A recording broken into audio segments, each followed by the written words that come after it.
확실히 AI 문제를 피해갈 수가 없는 거예요. 작가들도. 그러니까 컴퓨터가 안 그렸어 라는 거를 증명을 해야 되는 시기가 오지 않겠나. 근데 그러려면 그러니까 그거에 맞는 물리적으로 존재해야 하는 페인팅이어야 하는 마땅한 이유가 있어야 된다고 생각을 하거든요. 그거에 대한 질문을 좀 던지고 있어요. 그러니까 사람이 그려야만 하는 그림은 무엇인가?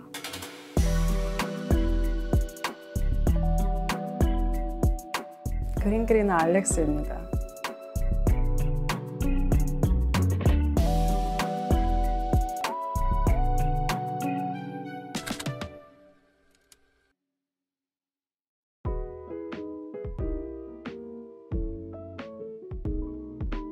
요즘은 좀 어떻게 지내고 계시는지.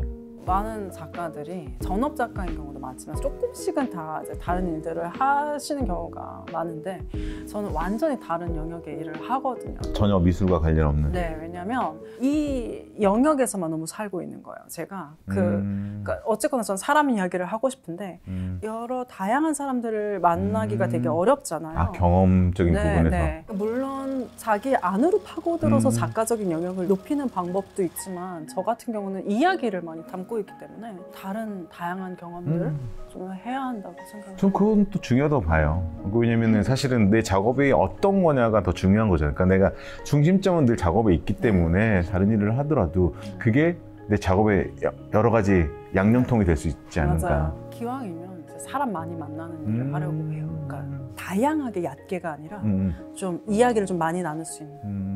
원래 어렸을 때부터 약간 그런 걸 좋아하신 거예요? 사람 얘기를 들어준다거나. 저는 이야기를 좋아했어요. 이야기하는 네. 거. 그런 동화라든가 추리소설이라든가 이야기를 되게 좋아했던 것 같아요. 근데 어떻게 그림을 또 그림은 그냥 그렸어요. 그냥 어렸을 때부터 그림을 계속 그리는 아이였기 때문에 아마 작가분들은 다 그쵸. 공감하실 거예요. 이미 미래에 내가 화가가 될 거야. 근데 저는 그게 되게 잘 그렸다라기보다는 그냥 내 팔자였지 않나 싶어요. 저는 그림을 안 그리려고 했었어요. 사실 어릴 때는? 아니요. 어렸을 때는 그냥 멋모르고 그냥 좋아서 했지만 대학교 가고 졸업하고 사실 현실적인 문제들을 피해갈 수 없잖아요. 그래서 저는 그림을 안 그리려고 2번이나 디자인과를 했다가 건축도 실내 건축도 했다가 막 이렇게 했는데 벗어날 수가 없더라고요. 그래서 그냥 그렇게 태어났구나. 그냥, 네. 그 벗어날 수 없다는 거는 운명적으로 그냥, 네, 그냥 내가 다른 길을 가더라도 돌아오게 다시. 네. 가장 컸던 계기는 아버지 돌아가셨을 때 그때가 대학교 3학년 때인가 그랬는데 그림 그려서 어떻게 먹고 사나. 전 그런 가장 현실적인 부분. 그럼요.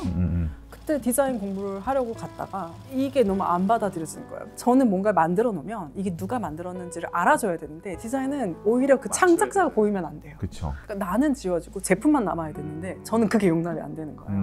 그래서 그냥 또 작업을 하다가 두 번째 계기가 아침에 사촌 언니가 독일에 있어서 학비 문제에서도 꽤 괜찮았고 미술로 원래 유학을 갈까 하다가 아직 어리니까 근데 다른 걸 한번 배워보자. 근데 그러면은 이제 뭐가 좋을까? 공간 쪽으로 관심이 있어서 실내 건축을 전공을 했었죠. 졸업하기 전에 취업이 돼서 베를린으로 갔었어요.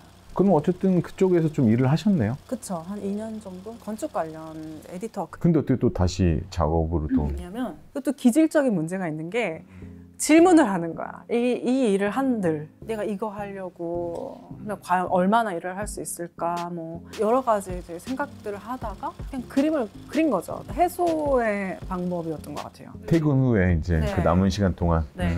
그런 것들을 이제 하다 보니까 주변에서 그러니까 워낙 베를린이 또 그런 예술가에 관대한 곳이다 보니까 이걸로도 먹고 살 수 있는데 왜 그렇게 힘들게 일을 하냐. 그러면 한번 이제 전업으로 해보자. 그때부터는 이제 그림만 그렸죠. 아, 회사를 그만두고? 네. 그때 처음 했던 게 틴더 프로젝트예요. 아. 그래서 그게 또 마침 대박이 나면서 아, 관둬도 되겠다.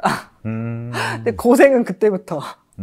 사실 베를린은 연고가 없었어요. 일을 하러 갔는데 정말 저 혼자 혈혈단신이었던 거잖아요. 그때 이제 직장 동료가 여자친구를 틴더에서 데이팅 앱에서 만났다고 하는 거죠. 그게 뭔데? 그거 보니까 너무 재밌는 거예요. 그러니까 그 당시 제가 이제 초상화를 그리고 있었지만 모델이 이제 없었던 상황이어가지고 계속 재밌는 사진들이 나오니까 저는 프로필 사진. 네네. 네. 그 틴더 프로필 사진을 네. 50cm 정방형 캔버스에 이제 그려서 모아놓고 있었는데 이제 친구가 이거 약간 이제 불법 같다. 그래서 이게 왜 불법인가? 이게 초상권을 건드릴 수 있잖아요. 그래 그러면 이거를 전시를 해서 물어보자. 그래서 그 당시 이제 친구들이 운영하던 공간이 있었어요. 아지트 같은. 네, 맞아요. 벙커 같은 그런 공간이었는데 거기서 조그맣게 전시를 하자 그러고 페이스북 페이지에 이벤트를 올렸는데 그게 한 이틀이 되니까 갑자기 조회수가 엄청 올라가는 거예요. 오겠다고 그 클릭하는 게 너무 많아져서 감당이 안 되는 거예요. 그러니까 한 3일째 때부터 언론사에서 전화가 오더라고요. 인터뷰 요청이 들어오는데 그땐 겁이 났어요. 이러려고 했던 거는 아닌데 너무 놀란 거예요. 근데 재미는 있었죠. 이게 왜냐면 그렇게 알려질수록 이 프로젝트의 본질적인 질문들을 던질 수가 있는 거예요. 그러니까 온라인 사진을 자기가 올렸으면 그게 사실 여기서 끝날 거라고 생각을 하는데 어떻게 2차 가공이 돼서 다시 자기한테 돌아오는 과정이잖아요. 네네. 근데 이게 조회수가 점점 올라가고 이 프로젝트 자체가 이제 홍보가 되면서 실제로 그 사람이 자기 프로필 찾을 확률이 높아져 버린 거예요. 도발적이고 사실 타본 거죠. 얘가 데이팅 앱에 있다는 거를 사실 유부남일 수도 있고 여자친구가 있을 수도 있고 근데 전혀 원치 않았던 방향으로 이게 공개가 돼버리니까 야, 네 사진 있더라? 네, 실제로 그런 일이 있었고 약간 좀 아이러니하네요. 오픈 앱일 거 아니에요. 네. 오픈 앱인데 상당히 오픈하지 않는. 네, 그게 제가 좀 얘기하고 싶었던 그렇죠. 대놓고는 있는데 아는 척하면 안 돼. 네, 왜냐면 제 친구들 진짜 5명 중에 3명은 다 틴더 쓰고 있었는데 이거 그리면 안 돼? 이게 사생활이야? 과연 내가 초상권을 주장할 수 있는 부분인가? 되게 이중적인 모습 같아요. 그 자기를 그 틴더에 올렸을 때는 분명히 눈에 띄는 사진을 나를 피하려고 그렇죠. 올린 거기 때문에 네네. 그렇게 익명이고 싶지 않았을 왜냐면 거예요. 그 세계 안에서는 나는 돋보이고 싶을 네, 거고 네. 더 알려줘서 더 좋은 사람 만나고 싶은 거잖아. 네, 그 익명스럽지 않음과 그렇다고 눈에 띄기도 싫어. 어떻게 보면 사실 그런 부분이 작가님한테 상당히 재밌는 포인트였겠네요. 맞아요. 작업적으로 봤을 때도. 맞아요. 그래서 어떻게 보면 다시 작업으로 갈 수 있는. 재밌었죠. 이런 거를 도발하는 것 자체가 꽤 재미있었죠. 그러면 거기를 그만두시고 작업을 계속 하신 거예요? 네, 틴더로 그렇게 첫 단추를 꼈는데 온라인에 관한 문제를 다루다 보니까 2016년인가 그쯤에 이제 도널드 트럼프 대통령이 당선이 되면서 가짜뉴스에 대한 이슈가 되게 떠오를 텐데 그때도 되게 재미있다고 느꼈던 게 사실적 대안이라든가 사실이 아닌 거를 사실인 것처럼 그런 이중적인 단어들에 재밌겠다 해서 초상화랑 그리고 새로운 이야기가 접목이 돼서 얘네가 붙어서 이 사람이 실제하지 않지만 실제한 것처럼 꾸미고 싶은 거예요. 그 가짜뉴스의 형식을 빌어서 그 당시 제가 faceandstory.com이라는 그 웹사이트를 연 다음에 거기다가 이제 발간을 했었어요. 그러니까 제가 그린 그림에다가 이제 좀 자극적인 이야기를 붙여서 뭐 초등학생을 성폭행한 뭐 50몇 세 누구 해서 그 스토리를 담으면 마치 이 사람이 그런 일을 한 것처럼 게다가 기사 형식이야. 더 사실감 있는 그런 작업들을 했는데 그거를 저는 QR코드로 전시를 했었어요. 그럼 전시장에는 그냥 QR코드만 있었겠네? 네, 그러니까 QR코드를 또 어떻게 이거를 디스플레이를 하느냐가 되게 문제였는데 그걸 되게 화석처럼 보이고 싶었어요. 미래에서 봤을 때 그러니까 이것들을 되게 발굴해낸 것처럼 오히려 이런 가짜인 뉴스들 되게 마치 박물관에 전시하는 그런 고정 유적지처럼 콘크리트 조각들을 만들어서 그 위에 QR코드 프린팅 한 다음에 제 그림들을 이 QR코드로 볼 수 있게 했었죠. 그럼 그때 그 반응은 어땠어요? 재밌어 했죠. 근데 이게 사실 이게 컨셉은 되게 80년대부터 있었기 때문에 보드리아르의 뭐 이야기잖아요. 가짜가 오리지널을 대체한다든가 오리지널이 더 이상 중요하지 않게 된다든가 뭐 이런 것들은 사실 이전부터 있었던 컨셉인데 이게 실제로 우리 피부에 와닿는 시점이 되면서 저도 그냥 이제 그 컨셉만 얘기했을 뿐이에요. 이럴 수 있다. 그렇지, 그렇지. 어떻게 보면 그 틴더 프로젝트라는 거는 실질적인 사람이 있는데 네. 가짜 뉴스의 프로젝트는 반대적인 입장으로 실존하지 않은 인물들을 실존하게끔 만들어서 이렇게 작업을 하셨는데, 그러니까 상당히 그 아이러니에 좀 더 집중해서 작업을 계속 진행한 것 같아요. 네, 저는 약간 그런 모순되는 것들에 대해서 좀 질문을 던지려고 계속 하는 것 같아요. 그러면 이제 그 가짜 뉴스 다음은 또 어떻게 좀 진행을 하신 거예요? 그렇게 하다 보니까 이제 그 하도 많은 이제 데이터들을 보잖아요. 쏟아지는 그런 뉴스랑 뭐 이제 수많은 밈들이 있는데, 그것들을 우리가 과연 어떻게 소화를 하느냐. 수많은 이미지들을 자기대로 편집을 하다 보면 원치 않았던 형태가 나타나는 거예요. 그러니까 글도 요즘에 처음부터 끝까지 전문을 읽는 사람은 거의 없어요. 그냥 단어들만 조합을 해서 나중에 보면 전혀 딴 얘기를 하고 있어요. 그런 지점들을 얘기하고 싶었어요. 그러니까 이미지들도 너무 광범위하고 너무 많다 보니까 그거를 자기 마음대로 어느 순간 편집을 해서 괴이한 형태로 저장을 하는 거죠. 원래 이미지의 정보가 전혀 다르게. 네, 그런 것들을 얘기를 하고자 해서 했던 게 밈 페인팅이라고, 그것까지 이제 베를린에서 전시를 했는데 그때 코로나가 터져서. 아, 코로나요? 네. 코로나가 터지면서 그때 그렸던 그림들을 다 두고 도망치듯. 어쩔 수 없이. 한 몇 년 정도 계셨던 거예요, 독일에? 10년 정도. 아, 네. 그리고 꽤 오래 계셨네요. 네. 어쨌든 코로나 이후에 이제 한국에 돌아오게 된 거고. 그쵸. 그 당시에는 얼떨떨했던 것 같아요. 그러니까 그냥 그렸어요. 이게 그렇게 막막하니까 그냥 나는 내가 할 수 있는 일을 했을 뿐이고, 지금 당장 제가 전시를 하고 싶다고 하더라도 모아놓은 게 없잖아요. 다 두고 왔고. 그래서 조금씩 다시 이제 그 연구도 하고 뭐 한 2년 틀어박혀서 그림만 그린 것 같아요. 그리고 어느 정도 모였을 때 이쯤 나가도 되겠다 뭐 이런 것보다 사람이 자연스럽게 이거는 한번 해보고 싶어 이런 것들이 생기잖아요. 그래서 공모전 같은 것들 내보고 뭐 그때는 그럼 어떤 그림을? 여러 가지 했어요. 뭐 먼저 그 했던 밈 페인팅이랑 연결된 작업부터 해가지고, 내가 페인터인데 그냥 그림을 좀 더 잘 그리고 싶었어요. 그래서 이런저런 그런 컨셉들, 장치들, 오브제들이라는 걸 버리고 그냥 그림만 그리자. 언제부턴가 왜 그랬는지 저도 모르겠는데 그림에 흔적을 남기는 게 되게 싫은 거예요. 제 흔적을 남기는 게 되게 싫은 거예요. 그리고 차가운 그림을 사이버틱하게 에어브러쉬로 한다든가 붙자국을 전혀 남기지 않는 그런 기계적인 이미지들을 그렸었는데, 이게 오히려 너무 그런 식으로 내 흔적을 지우다 보니까 제 스스로도 설득력이 떨어지고 보는 사람들은 내용조차 불분명하고, 그래서 고민 끝에 그럼 아예 조금 내려놔 보자, 조금 더 풀어지자. 그러니까 아시안 작가들이 사실 외국에서 보면 굉장히 아카데믹, 그러니까 굉장히 그 기술에 대해서 집착을 많이 하거든요. 저도 그런 형식의 그림 공부를 배웠고, 이러다 보니까 오히려 내려놓는 게 더 어려워지잖아요. 마치 못 그린 것 같고 내 재주를 못 보여준 것 같은 그런 덜 느낌? 그린 거. 네, 그러니까 그 어설픈 느낌을 못 견디는 거잖아요. 근데 오히려 그쪽으로 더 갔던 것 같아요. 그러니까 나를 보여주려면 스킬도 내려놓고 흐트러진 거, 그러니까 형태도 좀 망가뜨려놓고 뭐 그런 식으로 실험적인 그림들을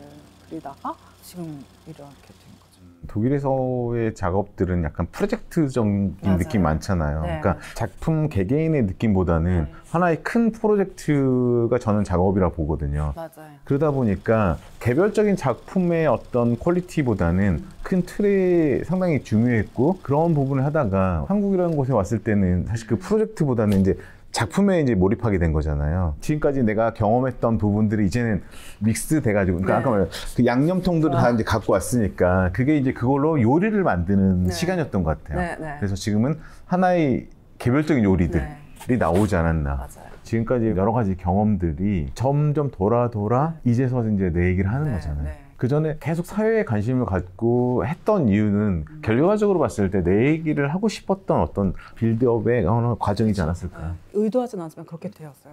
그래서 지금의 작업들이 사실은 더욱더 어떻게 보면 서정적으로 다가가는 것 같아요. 그러니까 좀 더 사람들에게 더 다가갈 수 있는 하나의 어떤 이야기거리. 네. 생각보다 이 MZ 세대, 그러니까 그 젊은 친구들이 굉장히 호의적이더라고요. 결국에는 이게 같은 이야기라서 그런 것 같아요. 내 얘기지만 네, 당신의 이야기랑도 크게 다르지 않아서. 사실 이걸 거슬러 올라가다 보면 그때 이태원 할로윈 축제 때 그 사건이 그 젊은 친구들이 무슨 죄를 진 것도 아닌데 그냥 거기에 있었다는 이유로 이 세대가 되게 미움받는 세대라는 느낌이 드는 거예요. 그러니까 이 나이대에 펼쳐지지 못하는 그 답답함, 존재감도 없고 익명성에 그 이야기 결국엔 제 이야기라서 근데 어느 순간부터 좀 내려놓는 거죠. 사실 소외되고 힘든 사람들의 이 얘기들이 네. 우리 얘기일 수도 있잖아요. 네. 그 얘기들을 결국 한다는 거는 사실 공감되잖아요. 네. 그런 부분들 사실 젊은 친구들한테도 같이 공감대를 이루지 않았나. 그래서 그걸 너무 대놓고 감정적으로 폭발한다기보다는 시를 쓰듯 그쵸. 배웠으니까 배운 사람으로서 약간 그러니까 너무나 이렇게 날것적인 것보다는 네, 그러니까, 약간 좀 은유적으로. 그쵸. 그림은 영상이 아니기 때문에 해석의 여지가 있기 그쵸. 때문에 매력적인 거잖아요. 그래서 물론 전 제 이야기를 담지만 결국엔 자기 뜻대로 보거든요. 그러니까 그것들을 그냥 내버려 두고 싶었어요. 그래서 편집할 수 있게 공간을 남겨두는 거죠. 그러면은 작가님은 앞으로는 또 어떤 계획이 있는지. 앞으로의 계획. 그냥 그림을 좀 더 잘 그리고 싶어요. 아까부터 잘 그리고 싶다는데 그게 상당히 어려운 건데. 그쵸. 이게 근데 확실히 AI 문제를 피해갈 수가 없는 거예요. 작가들도. 그러니까 컴퓨터가 안 그렸어 라는 그거를 그러니까 증명을 해야 되는 시기가 오지 않겠나. 근데 그러려면 그러니까 그거에 맞는 이제 페인팅이어야 하는, 그러니까 물리적으로 존재해야 하는 페인팅이어야 되는 마땅한 이유가 있어야 된다고 저는 생각을 하거든요. 근데 그거에 대한 질문을 좀 던지고 있어요. 그러니까 사람이 그려야만 하는 그림은 무엇인가. 그럼 이제 약간 연관될 수도 있는데, 그럼 작가님이 생각하는 예술이란 어떤 걸까요? 뭐 지금 거의 비슷한 얘기를 했어요. 그러면 그런 작가님이 생각하는 예술의 쓸모는 뭘까? 쓸모가 없어야 예술이죠. 원래 쓸모가 없어야, 없기 때문에 예술이잖아요. 그래서 용도가 없으니까 그게 예술인데 이게 문제인 것 같아요. 사실 우리가 이 현대 사회에서는 쓸모없는 거 왜 존재를 해? 그 무쓸모에 대한 관대함이 없잖아요. 필요에 의해서 만들어진 디자인만 있을 뿐이에요. 근데 그걸 안 하기 때문에 그게 예술인 거죠. 그걸 설명할 수 없으니까. 근데 그럼에도 불구하고 이게 가치가 없어가 아닌 거죠. 이게 왜 사실 어느 철학자가 한 얘기랑 거의 맞닿기는 한데 칸트죠. 그 무목적성이 한목적성이라고 하나? 그러니까 목적이 그러니까 그 용도는 없지만 스스로 존재의 그거를 증명해내는 일? 쓸모없는 일이지만 그걸 보고서 이거 진짜 쓸데없는 짓 해네 이 느낌이 아니라 근데 좋아. 이게 저는 좀 본질이라고 생각해요. 이런 얘기 재밌나? 아니 이건 뭐 재미로 하는 건 아니고 어쨌든 그러니까 거의 비슷하게 가는 것 같아요. 작가님의 어떤 그 지금까지 작업을 해야 하는 그런 과정이나 이 부분에서 봤을 때 느껴지는 게 늘 물음표를 던졌잖아요. 그렇죠. 네. 이게 왜? 그러니까 그런 부분들이 저는 상당히 중요한 포인트이지 않을까. 내가 왜 이러지? 결국 물음표를 던질 수 있게끔 해주는 게 AI하고 좀 다르지 않는가. 그쵸. 인간으로서 가질 수 있는. 그렇네요. 네. 계속 끊임없는 나한테 물음표를 던지고 그 물음표를 향해서 또 우리는 전혀 다른 길을 또 가게 되고. 네. 그렇네요. 그 컴퓨터는 대답을 하지 질문을 하진 않으니까. 네. 오늘 또 이렇게 작가님하고 또 긴 시간 동안 또 작업 얘기도 하고 또 작가님의 어떤 살아왔던 그 얘기를 듣다 보니까 정말 말 그대로 이 전체적인 관심이 상당히 많구나. 성격도 좀 급하시고. 네. 가장 오늘 내가 그랬더니 인터뷰할 때 가장 활동적인 작가지 않았을까. 그쵸. 네. 이게 그런 의미에서 작가님 느낌 좀 나게 그려봤는데 자 이렇게. 그래도 되게 저 계속 움직였는데 네. 있네. 네. 역시 지금의 작업이 왜 나왔는지에 대해서 충분하게 이해가 됐고 앞으로도 또 기대가 되고 꾸준하게 좋은 작업 보여주시면 좋을 것 같아요. 감사합니다. 또 뵙도록 해요. 네. 감사합니다. 감사합니다.